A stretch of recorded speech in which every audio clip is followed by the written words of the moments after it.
Bonjour et bonsoir en fonction de l'endroit où vous vous trouvez actuellement. Une fois de plus, nous allons pénétrer dans les sphères de la connaissance interdite. Vous savez qu'il est dit dans Proverbe 19 que le manque de science n'est bon pour personne, dans les versions classiques, et dans Jean 3:11, nous disons ce que nous savons et l'on rend témoignage de ce qu'on a vu, de ce dont nous avons pénétré en profondeur. Et également, dans Jérémie 33:3, demande-moi, je te relèverai des choses cachées, des choses que tu ne sais pas. Ici, nous allons parler c'est-à-dire les sceaux mystérieux, entre parenthèses, les quatre cavaliers de l'Apocalypse enfin dévoilés, qui sont véritablement les quatre cavaliers du livre de l'Apocalypse. Donc, ce qu'on va appeler Jean Joanna va faire allusion lors de sa vision. Ici, donc, pour entrer dans le cœur même du message, nous allons parcourir d'abord, premièrement, quelques blogs où certaines personnes essaient de donner la définition des quatre cavaliers de l'Apocalypse, ce qu'on appelle les témoins de Jéhovah. Aussi, ils ont essayé de parler des quatre cavaliers de l'Apocalypse, de donner les compréhensions, essayer d'étaler les compréhensions en disant que parmi les quatre cavaliers de l'Apocalypse, il y avait un qui était sur un cheval blanc. Pour eux, dans les tours de garde, ils disent que ce chevalier-là représente Jésus-Christ. Or, ce qui est tout simplement faux. Ici, nous allons pénétrer dans la connaissance interdite. Nous allons aller dans Bible, la seule version authentique. Donc, pour cela, on va aller premièrement dans cet article. Il est dit ici là que en parlant en détaillant les quatre cavaliers de l'Apocalypse, premièrement, ils vous disent ici qu'il s'agit probablement de l'Antéchrist. Vous voyez, qui recevra l'autorité et vaincra tous ceux qui s'opposeront à lui. Et la phase 2, selon les compréhensions, ils vous disent ici, dans la partie 2, c'est, il représente les terribles guerres qui vont éclater à la fin des temps. Troisième cavalier, on vous donne ici la description selon eux toujours. Le troisième cavalier fait référence à une grande famine qui aura lieu vraisemblablement à cause des guerres provoquées par le deuxième cavalier. Et selon les définitions du quatrième cavalier, ils vous disent ici, il symbolise la mort et la dévastation et semble être une combinaison des trois premiers cavaliers. Donc, nous allons aller dans la version authentique pour vous dévoiler la véritable identité des quatre cavaliers du livre de l'Apocalypse, parce que quand vous tapez les cavaliers du livre de l'Apocalypse, on essaie de décrire un squelette. Tu vois, vous voyez un mort qui est sur un cheval. On va dessiner quelqu'un qui est sur un cheval blanc. C'est un blanc qu'on va représenter un homme blanc, qu'on va représenter ainsi de suite. Or, ça, c'est pas la vérité.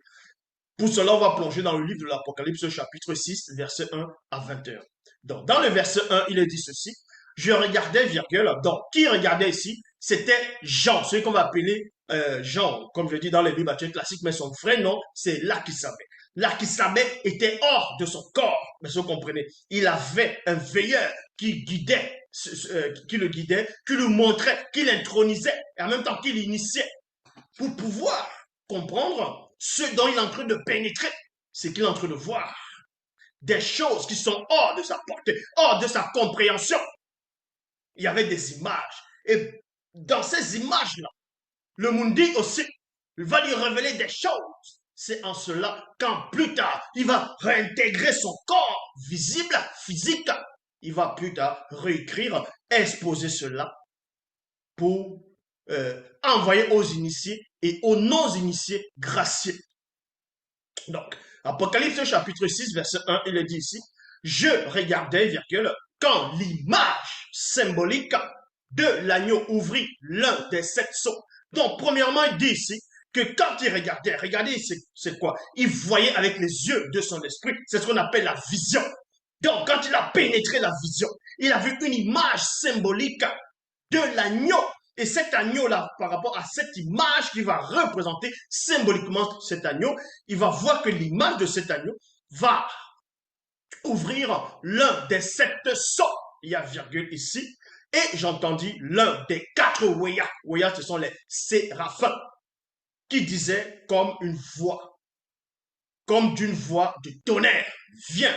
Donc, ici, premièrement, à un moment donné, il a entendu comme une voix de tonnerre. Un grand bruit, un fracas terrible, terrifiant. Mais dans ce fracas-là, Dans ce bruit-là, il a réussi à discerner, à comprendre ce que ce bruit-là disait. Il a compris cela. Parce qu'il était dans le plan spirituel, il était bien accompagné, il était bien guidé, il était bien initié. Donc, il est en train d'être intronisé. Et il a compris, derrière le mystère du tonnerre, derrière le mystère de la voix, il a entendu audiblement. Ce bruit-là disait, viens, c'est-à-dire, ya. Je regardais et voici paru un homme noir, mystérieux. Donc, quand il a regardé, quand il a entendu ce bruit-là, il a entendu cette voix-là, il a entendu ce son-là, il a compris que le son disait, la voix disait, viens. Et subitement, à quelques fractions de secondes, il y a un personnage, il y a un être qui s'est manifesté par-delà les cieux visibles par rapport à sa vision. Et voit un homme qui est sur un cheval. Donc, c'est un homme mystérieux. Ici maintenant, il va préciser la couleur de cet homme, la physionomie de cet homme, l'identité de cet homme. Il vous dit ici, je regardais et voici paru un homme noir mystérieux, donc qui représente l'esprit de Moto. Et on vous dit ici que quand il avait le premier cavalier du livre de l'Apocalypse, chapitre 6, il dit que cet homme-là était noir. Il était monté sur un cheval et cet homme, on lui donne la révélation, on le fait pénétrer dans la vision. On lui dit, on lui dévoile ici que cet homme représente l'esprit de Moto. Moto qui est le premier homme noir universel.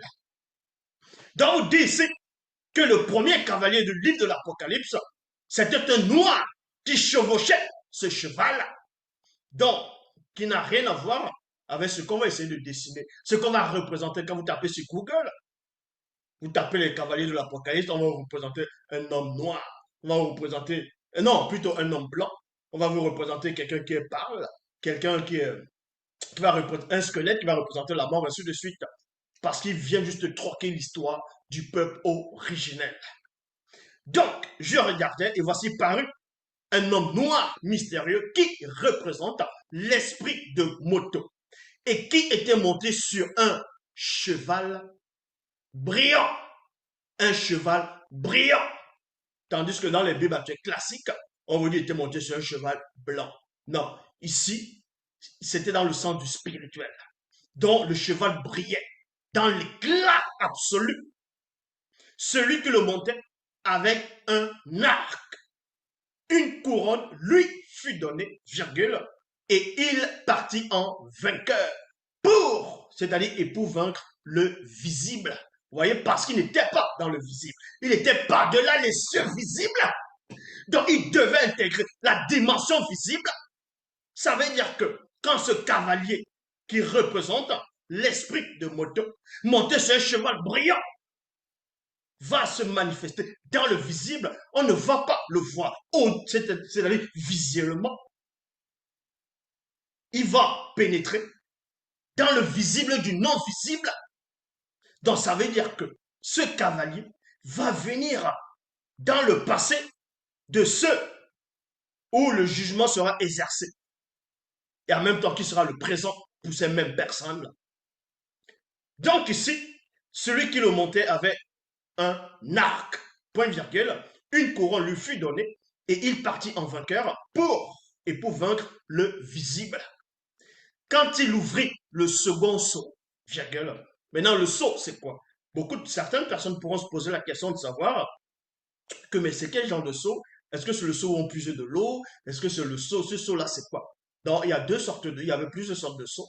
Il y a le sceau où un maçon va utiliser pour mettre le béton, ainsi de suite, pour travailler, un seau pour laver les habits, il y a plusieurs formes de seaux. Maintenant, il y a le seau royal où on écrivait, c'est-à-dire quand le roi devait faire un courrier ou bien devait envoyer à un autre roi, donc il y avait une bague là. Vous voyez, c'est comme si vous prenez une sorte de la bougie, vous faites couler la bougie, et voilà, c'était le seau avec la bague. et on le mettait sur l'enveloppe, une sorte de papier, c'est-à-dire l'enveloppe, ou bien un rouleau. On mettait le seau et ça figeait exactement comme la bougie, voyez. Et quand on brise, pour lire ce qui est contenu dedans, il faut briser cela, le seau. Bah! Donc ici, ça représente le seau. Mais ce n'était pas quelque chose de physique, c'était quelque chose de spirituel. Est-ce que vous comprenez? Donc, on vous dit ici, quand il ouvrit le second seau, virgule, j'ai entendu le second Wéa, donc séraphin, qui disait viens. Donc, le premier séraphin va parler, va appeler l'autre, donc le premier cavalier noir qui est assis, qui chevauche un cheval brillant, va se manifester parce que le premier Wéa, donc le premier séraphin va l'appeler. Maintenant, il y a un deuxième séraphin qui va aussi appeler un autre cavalier. C'est pour ça qu'on vous dit ici, quand il ouvrit le second seau, j'ai entendu le second Wéa qui disait viens. Cette fois-ci, il ne précise plus qu'il a entendu un bruit comme celui d'un tonnerre. Voyez, comme celui d'un tonnerre. Parce que le mystère du tonnerre, du bruit du tonnerre, n'était plus, ne l'intriguait plus ici. Il avait percé le bruit du tonnerre ici. Donc là, il pouvait facilement comprendre ce qui se déroulait. Et en cela, c'est là où maintenant, il dit que le second cavalier a entendu la voix, c'est-à-dire il entend la voix qui dit viens. Et il sortit un homme noir, mystérieux, qui représente l'âme de Moto, qui était monté sur un cheval roux. Voyez, parce que quand je dis encore, vous allez taper sur Google, on va vous dire un cavalier roux, vous allez voir le facette d'un blanc. Voilà, parce qu'ils ont, comme je dis, trafiqué l'histoire. Mais néanmoins, on vous dit ici, et il sortit un homme noir, mystérieux, qui représente l'âme de Moto, et qui était monté sur un cheval roux. Celui qui le montait reçut le pouvoir d'enlever la paix de la terre, afin que plusieurs hommes qui ne marchent point selon le verbe s'entretuent les uns des autres, ainsi que des animaux, il y a point virgule ici, et une grande épée, c'est-à-dire en gros parole sous forme de sentence, lui fut donnée. Il y a point ici. Ça, c'est l'identité du deuxième cavalier. C'est représente l'âme de Moto. Quand il ouvrit le troisième seau, j'ai entendu le troisième Wéa, donc le troisième séraphin, qui disait viens. Donc, ya. Je regardais et voici paru un homme noir mystérieux qui représente le corps de Moto. Le corps de Moto, ça dit que l'homme vit dans trois dimensions, la dimension spirituelle, donc qui va représenter qui a un corps. Quand il dit la dimension spirituelle, pour intégrer dans la dimension spirituelle, il faut avoir un corps et ce corps, c'est l'esprit. Il y a la dimension astrale. Pour intégrer l'astral, il faut avoir un corps astral, donc l'âme. Il y a la dimension visible, donc physique. Il faut avoir un corps physique solide, le pack. Sans cela, où l'Akisabé pénètre mieux dans la révélation. Il dit ici, j'entendais, je regardais et voici paru. Et voici il parut un homme noir, mystérieux, qui représente le corps de Moto, qui était monté sur un cheval noir. Celui qui le montait tenait une balance dans sa main. Donc, l'Akisabé a pénétré quelque chose ici. On vous montre par là que la spiritualité est une question de race. Et dans la suite, on vous dit, et j'ai entendu au milieu des quatre séraphins, donc Wéa, d'une voix qui disait une mesure de blé pour un denier, virgule, et trois mesures d'orge plutôt, pour un denier, mais ne cause aucun dommage aux carrossines, c'est-à-dire le pétrole, au gaz et des autres richesses du sol connues uniquement par les initiés, ni à l'huile, c'est-à-dire ni à l'huile et au vin. Il y a point ici. Quand il ouvrit le quatrième seau, virgule, j'ai entendu une voix du quatrième Wéa, donc Séraphin, qui disait viens. Je regardais et voici paru un homme noir, mystérieux, qui représente la chute de Moto. Voyez, la chute de Moto. Ici, c'était les facettes de Moto. Dans la première facette, où il va se manifester par-delà les cieux visibles, donc en tant qu'entité, et il se débrouille, il intègre la dimension visible, et là maintenant il donne naissance à l'âme, c'est-à-dire l'âme va se manifester, et il va connaître bien plus tard la dimension physique. Et là, quand tu vas chuter, c'est cette chute-là qui va représenter le quatrième cavalier. Donc, les quatre cavaliers, c'est une seule et même personne. Et cette personne, c'est Moto dans ses différentes facettes. Et ces facettes vont représenter quoi? Vont représenter ce qui va venir, ce qui va se manifester dans la chute, dans la pré-chute, dans ce monde, que ce soit dans l'époque du passé, dans l'époque actuelle et dans l'époque du futur. Vous voyez, ce sont les étapes qui arrivent dans le quotidien des hommes. Est-ce que vous comprenez? Ce n'est pas qu'il y aura un jour spécial où toutes ces choses vont arriver. Non, c'est les différentes étapes de Moto, les conditions que l'homme va vivre à travers les gestes prophétiques de Moto, le premier homme noir universel. Dans vous dites, quand il ouvrit le quatrième sceau, j'entendis la voix du quatrième Weya, Séraphin, qui disait viens, donc Yah. Je regardais et voici, il parut un homme noir, mystérieux, qui représente la chute de Moto. Il était monté sur un cheval d'une couleur pâle, d'une couleur pâle, d'une couleur pâle. Donc la chute de Moto va produire la mort pour ceux qui viendront plus tard, pour une grande multitude de personnes. Est-ce que vous comprenez?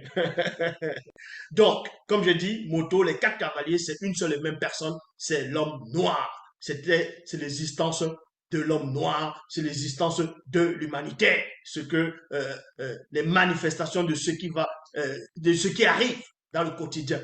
Celui qui le montait avait le pouvoir de donner la mort. Et il y a virgule ici, on sait que la mort existe, les gens meurent tous les jours. Alors, et les entités qui amènent les âmes des défunts au Mundima Kwedi dans ce jour des morts l'accompagnaient. L'accompagnaient ici. Le pouvoir les fut donné sur le quart de la terre pour faire périr spirituellement les hommes corrompus par l'épée, virgule, par la famine et par la mortalité. Il y a point ici. Et c'est ce qu'on voit continuellement. Ce n'est les quatre cavaliers d'Apocalypse, ce n'est pas forcément qu'il y aura une période où on va avoir quatre êtres vivants, on va avoir quatre esprits, quatre entités qui vont se manifester par-delà les cieux visibles, qui vont venir et qui vont commencer à exercer le jugement, comme on essaie de montrer dans quelques films, où les gens qui sont dépourvus de spiritualité viennent raconter des hérésies. Ici, c'est les différentes étapes de Moto. Et on vous dit ici, quand il ouvrit le cinquième sceau, maintenant il y a un cinquième sceau. Le cinquième sceau, c'est quoi? C'est les effets de la chute qu'on va voir. Quand il ouvrit le cinquième sceau, je vis les âmes des initiés après les morts physiques dans le séjour des vivants. Ceux-là avaient, j'étais mis à mort physiquement et non tué l'âme. Parce que l'homme ne peut tuer l'âme. À cause du verbe de Tété et à cause du témoignage qu'ils avaient rendu. Ils criaient d'une voix forte en disant, Mundima mais quoi qui s'est dit? Quand vas-tu juger et tirer vengeance sur, c'est-à-dire tirer vengeance de notre mort physique à cause des blancs et des sans-mêlés qui sont parmi les vivants de la terre, c'est-à-dire parmi les habitants de la terre. C'est-à-dire qu'en ce moment, ceux qui sont en train de parler, ceux qui s'expriment ici, ceux qui sont en train de se plaindre, ceux qui réclament justice, n'étaient plus dans le visible, ne sont pas dans le visible, ne sont plus, ne dépendent plus du système actuel. Ils sont, comme je dis, par-delà les cieux visibles. Une robe brillante dans les versions classiques actuelles. Dans le livre de l'Apocalypse, on dit une robe blanche. Mais c'est une robe brillante, fut donné à chacun d'eux, et il fut dit de se tenir en repos quelque temps encore, jusqu'à ce que fût complet le nombre de leurs compagnons de service et de leurs frères et sœurs qui devraient être mis à mort comme eux. Il y a point. Je regardais quand il ouvrit le sixième sceau. Là-bas, le sixième sceau. Et il y eut un grand tremblement de terre. Le soleil perdit sa clarté. La lune mystérieuse devint comme du sang. Et les étoiles de l'univers détrônées de leur place. Détrônées, donc, c'est-à-dire, quand ils sont là, ils vont quitter là, ils vont se mettre là, là, là, là. Mais dans d'autres veut dire, dans les étoiles sont tombées et tout. Mais non, arrêtez un peu, arrêtez le délire. Le ciel visible se retira comme un livre en rouleau qu'on roule. Donc, là, c'est aussi une période aussi qui va se manifester en un temps aussi par rapport à cette scène ici. Et les étoiles de l'univers furent détrônées de leur place. Le ciel visible se retira comme un livre en rouleau qu'on roule, et toutes les montagnes et les îles furent remuées de leur place. Les rois de la terre, les grands, virgule, les chefs militaires, les riches, les puissants, tous les hommes n'ayant point obtenu la grâce se cachèrent dans des cavernes souterraines, des abris antinucléaires. Des abris antinucléaires. Vous voyez qu'ici, il y a plusieurs périodes aussi maintenant. Des abris antinucléaires, des forêts et entre les rochers, des montagnes et collines. Donc, et il disait, si les montagnes, les collines, les arbres et les rochers pouvaient tomber près de nous et nous cacher devant la face du Mundima Beko qui s'est dit, car ce jour, car le grand jour de sa colère est venu, qui peut subsister? Donc, qui peut rester debout, qui peut tenir, hein, qui peut affronter la colère du Mundima Beko qui se dit. Donc, vous voyez à peu près comment ça s'est produit ici. Là. C'est là le mystère du livre de l'Apocalypse, dans la seule version authentique Bible, par le seul enseignant.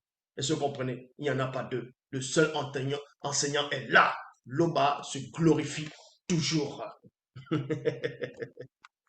Donc, c'est ça la vérité.